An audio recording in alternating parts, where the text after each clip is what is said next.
understand selling, we have to understand buying. And this is, I think, rather easier because every one of us is already a buyer. So in this unit, I want to talk about the buying cycle we all go through. This is useful to know because it'll explain why not all customers are ready to buy all the time. And it's important to be able to recognize which stage of the buying cycle the customer's reached, because this will cause you as a salesperson to respond in slightly different ways. So let's think about being a customer. It doesn't matter what the situation is. We could be buying for ourselves, or we could be buying as part of a corporate buying team. What we're going to find is that there's a process or a cycle which we all go through, and we can describe each of these buying stages. Now, even though there's only one buying cycle, there are a number of interpretations or depictions of the cycle, each putting more or less emphasis on different aspects. Some have many steps, some fewer. Some keep it simple, and some are more complex. I like it to keep it simple. So I'm going to use one which you'll see most often in the books, and which I've always regarded as the classic buying cycle. It was conceived originally by advertising companies, but it works just as well for us. And this is the one which is commonly known by its acronym AIDA. And these four letters stand for awareness, interest, desire, and action. So let's review each one to understand what's happening at each stage. We'll start with awareness.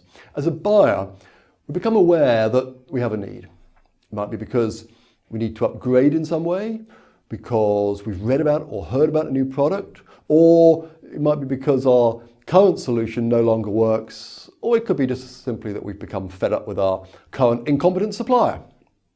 And by the way, every year a huge number of customers actively seek a new supplier because they're dissatisfied with their current incumbent.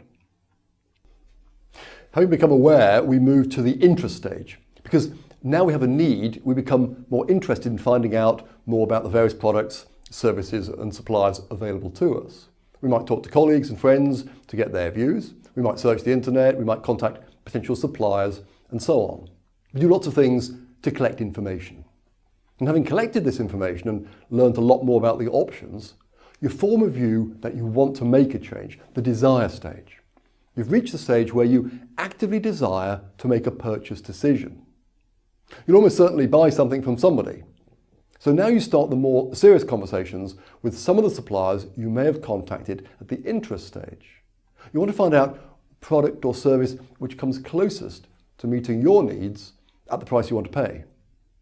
And finally, you take action and make the purchase. So 4 simple stages: awareness, interest, desire, and finally, action. Now, I want us to talk about these stages not from any academic interest, but because if you as a salesperson can recognize which stage the potential customer has reached, then you'll be much better placed to help the customer and use your own time more effectively. We can see that just because a customer contacts you, it doesn't mean that the person or the company is ready to buy, because they may only be at the interest or the information gathering stage. So if you start to present money off time-bound deals, it's very unlikely that the customer will respond very well. There's no point in discussing purchase incentives before the customer has decided to buy. Similarly, if the customer arrives to make a purchase, then you need to agree the sale, not spend time offering all sorts of now irrelevant information. In most cases, it's clear at what stage the customers reach simply by the things they say. But if you're in any doubt, then you should ask. It'll save you a lot of time and trouble, and it'll help you manage your own expectations.